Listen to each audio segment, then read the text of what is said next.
Olá, meus amigos, um grande abraço. Sandro Ribeiro falando. Vamos para mais um podcast aqui da área de alunos, do canal de alunos do Clube dos Produtores, onde os alunos podem participar ao vivo ao final do tema. Hoje a gente vai falar sobre o tamanho dos ninhos de poedeira para galinhas caipiras, quando você vai montar a sua estrutura aí.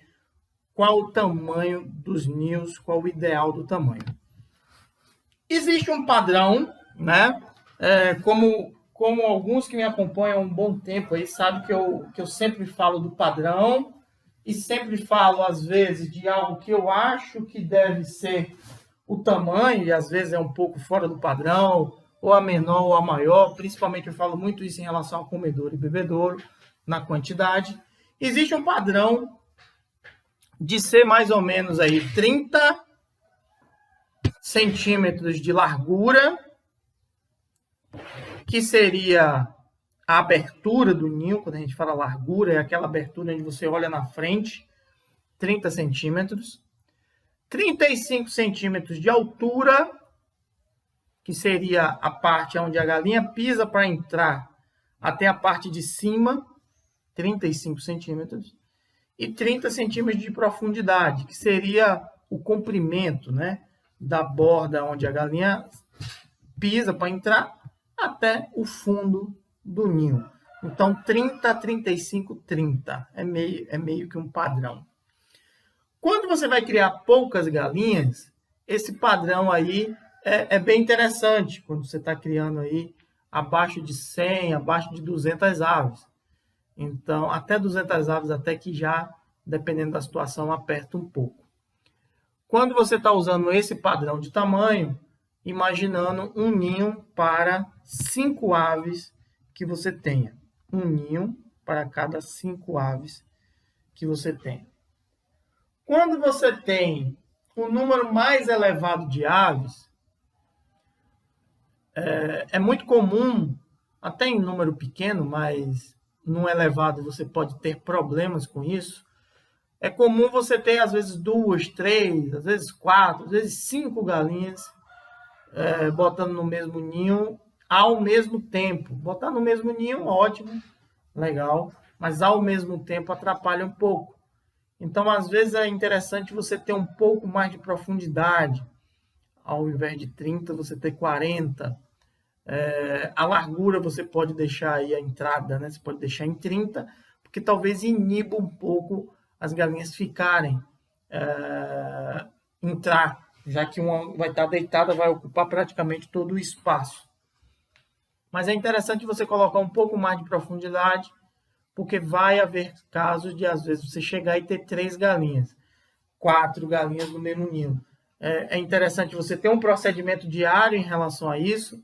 Encontrou, pega uma, bota em outro ninho, pega outra, bota em outro ninho, pega outra, bota em outro ninho. Principalmente se você tiver ovos falsos. Eu não vejo, não que eu não veja necessidade. Tem pessoas que compram ovos falsos ou fazem ovos falsos de concreto. Existem essas opções também, mas assim, hoje em tempo de pandemia as coisas estão muito caras, mas via de regra uma bandeja de ovo comum, elas são mais baratas. Então, nada impede de você comprar uma bandeja de ovo com 30 ovos, marcar esses ovos, pintar, fazer algum tipo de marcação que não saia, que não remova, e botar e coloca nos ninhos vazios, os ninhos que as galinhas não costumam ir, porque tendo um ovo, a galinha tem o costume de ir, né?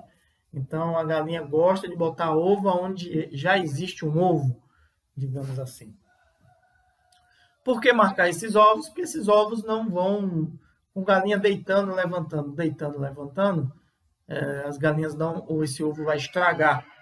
Então, esse ovo não precisa ficar para sempre, é só para a galinha acostumar. A partir do momento que a galinha acostumou a visitar ali aquele ninho, pode tirar o ovo que não vai ter mais problema, ela sempre vai. Então, assim, você encontrou um ninho que tem 3, 4, 5 galinhas dentro, pega um ovo falso, ou um ovo marcado, coloca num ninho vazio, pega essa galinha, bota em cima desse ovo e deixa ela botar o ovo dela. Se persistir esse problema, você simplesmente tira a galinha todas e fecha esse ninho, deixa os outros abertos. E aí vê qual vai ser a reação dela. Você vai ter que sempre estar trabalhando isso, porque evita que galinha pise no ninho, evita que galinha bote um ovo em cima do outro, evita rachamentos, evita fissuras. E o pior de todos, do ovo quebrar dentro do ninho. Você tanto perde um produto, como também suja o ninho e aí vai atrair mais piolho, mais ácaro, etc. Também não impede de você procurar um projeto para utilizar baldes, para utilizar cestos, ou para fazer o próprio ninho de concreto. Eu sou um pouco reticente em indicar fazer o ninho de concreto, porque às vezes você precisa fazer uma reforma, precisa fazer uma reestruturação, precisa trocar uma coisa de lado, botar para outro, mudou a ideia do projeto, era para um lado, agora é para o outro. Os ninhos que você colocou fixo, não tem como tirar mais, você vai ter que quebrar. Mas é uma opção, se você fez algo aí que você imagina que é aquilo que vai durar, é uma opção, você pode fazer de concreto também. Mas eu acho a utilização de baldes também interessante, tipo aqueles baldes de tinta, né? Aqueles baldes maiores, se coloca deitado. Você pode cortar a tampa no meio, bota a tampa e fica a metade para entrar, ou bota essa parte para cima, a galinha se abaixa e entra. Então tem várias opções aí. Na internet você acha diversas opções para se construir os ninhos. Comprar pronto, eu acho que não, dependendo do valor, né, claro, mas você consegue um marceneiro aí, ou até mesmo você metendo a mão na massa, compra aquelas tábuas de pinho, você consegue fazer tranquilamente. Ah, eu preciso de um projeto. Não, você precisa levantar e ir fazer. É isso que você precisa. Não tem necessidade de um projeto. Se você olhar um ninho, você consegue fazer, certo? Então, mão na massa, ou então chama alguém para fazer, se você tiver alguma dúvida. A melhor opção seria se você tivesse uma condição de ter um ninho onde você pegasse os ovos por trás, por exemplo. Você não precisasse tirar a galinha, levantar a galinha, botar a mão embaixo, né? Tem projetos que você consegue um ninho onde a parte do fundo você levanta, mete a mão e tira, às vezes até essa parte virada para o lado de fora do galinheiro. Então, às vezes, o produtor não precisa nem entrar no galinheiro para fazer isso. Mas aí cada caso é um caso, é um projeto que vai sair um pouco mais caro para se fazer. Também já vi ninhos com o que a gente chama de caixa de feira, né? Aquelas caixas verdes, caixas azuis, vermelhas. Elas nem são tão caras. Aqui eu tinha comprado na época algumas, não para fazer ninho, mas para outras situações. Foi R$ 20 cada uma. Claro, hoje em tempo de pandemia as coisas estão mais caras, então não sei mais ou menos. Mas é mais ou menos o preço que você gasta aí fazendo ninhos, né? Talvez você fazendo ninhos de madeira, aproveitando as laterais um do outro, deva sair entre 10, 8, 10, 12 reais cada um, que é mais ou menos o preço de baldes também. Então, assim, tem que pensar direitinho para não fazer algo que desista depois. Mas o importante é, todos eles funcionam. Eu já vi gente com ninho feito de alvenaria, funciona. Feito de madeira, funciona. Feito de folha de zinco, funciona. Feito de balde, funciona. Todos eles funcionam, certo? Então, com um forrozinho bem direitinho, com uma certa... no lugar certo dentro do galpão, você não vai ter muita dificuldade em relação a isso. Então, 30, 35, 30 é o padrão. Eu gosto do último 30, que seria a profundidade, 40, principalmente se você quer evitar. Não, você não vai evitar o problema de ter muitas galinhas. Você vai evitar o problema de, tendo muitas galinhas, você ter muito amarrotado e acabar quebrando os ovos até você resolver essa questão de muita galinha dentro do mesmo ninho. Certo? Hoje foi um vídeo um pouco mais didático, vamos dizer assim. Vamos abrir os microfones. Se alguém quiser falar ou fazer alguma pergunta, estamos por aqui. Enquanto isso, os alunos se decidem sobre as perguntas.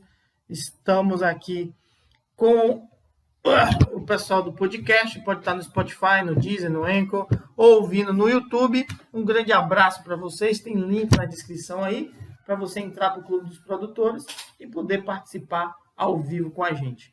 Eu acho que eu estou com o Giovanni aqui. Giovanni, quer perguntar algo?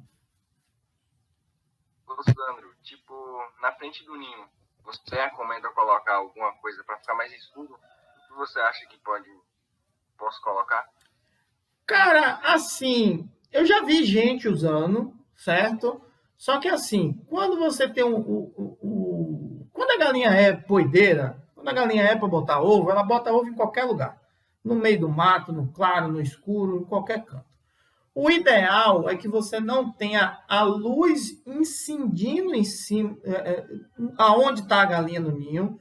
Então, por exemplo, tem o ninho está virado para o sol. O sol bate bem na cara da galinha ali. Ela não vai ficar, ela vai sair. E também o calor que isso gera. A galinha também não vai ficar, vai sair. Ter um local um pouco mais sombreado para colocar o ninho é a melhor opção. Um local onde a claridade do sol não bata, esse tipo de coisa. Eu não vejo assim uma necessidade extrema de colocar uma cortina. Eu já vi gente, não sei o funcionamento prático disso, de colocar uma cortina para isso, né? Para deixar mais escuro lá dentro. E o ninho mais escuro, na penumbra, assim, totalmente escuro, pode vir a causar uma característica ancestral de choco. A galinha pode se sentir, mesmo sendo galinhas híbridas, ela pode desenvolver um choco falso, se ficar num lugar muito escuro.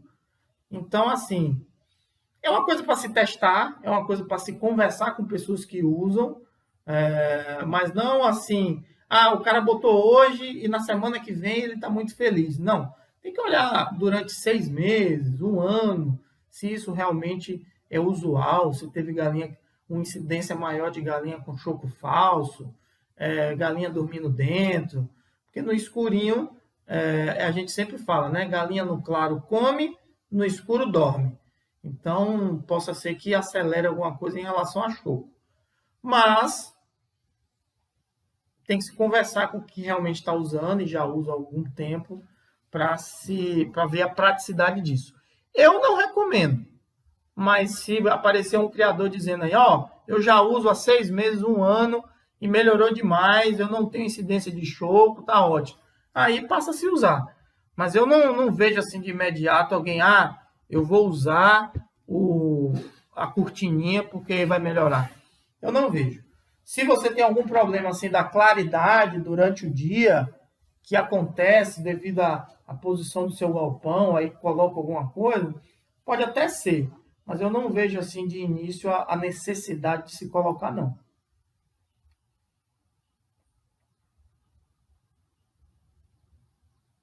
E em relação ao choco, o que ele faz para tirar a galinha do choco falso? Cara, não tem como. O ideal é você trabalhar de uma forma que ela não fique assim. O ideal é não ficar. Se ela ficar, é uma condição nossa, né? O produtor que está oferecendo um ninho escuro demais, está deixando a galinha dormir no ninho, está deixando o ovo virar à noite no ninho para estimular a galinha a ficar lá. A galinha está passando muito tempo os ovos no ninho, a galinha está botando ovo de manhã e o produtor está tirando só no final do dia. Então, passa lá quase que o dia inteiro, 3, 4 ovos dentro do ninho, estimula a galinha a ficar deitada lá. Então, é evitar isso, né? Ficou no choco falso, não tem tanta ação, porque assim, se você for arrancar as asas da galinha, que é uma das opções para tirar choco, ela vai ficar estressada, não vai botar do mesmo jeito. Se você for prender ela com um galo, vai ficar estressada, não vai botar do mesmo jeito. Tem gente que molha a galinha, bota dentro d'água. Eu sou contra, né? Eu acho que molhar a galinha é pedir para ela ficar doente. Então, eu sou contra. Então, é trabalhar de uma forma que tente evitar com que ela fique, né? Claro que choco falso é de galinha especializada, galinha híbrida, né?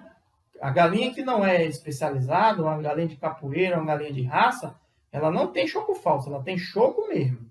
E não é o ideal se utilizar esse tipo de galinha para ter uma produção de ovos.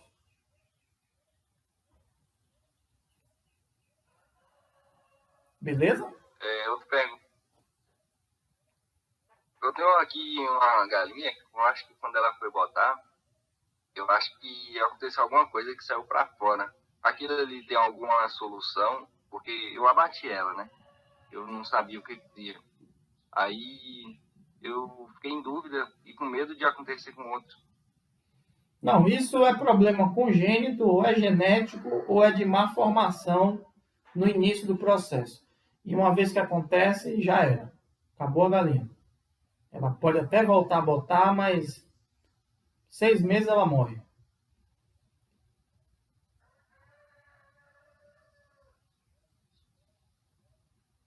O ideal é descartar mesmo.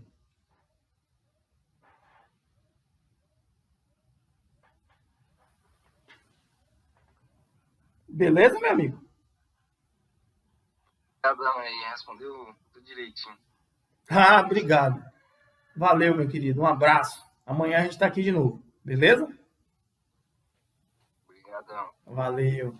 E você que está ouvindo aí a gravação do podcast nas plataformas ou no canal do YouTube também, um grande abraço. Como eu falei, tem links na descrição aí que você pode entrar para o Clube dos Produtores e participar ao vivo com a gente. Um grande abraço, até. Obrigado, Giovanni. Oi.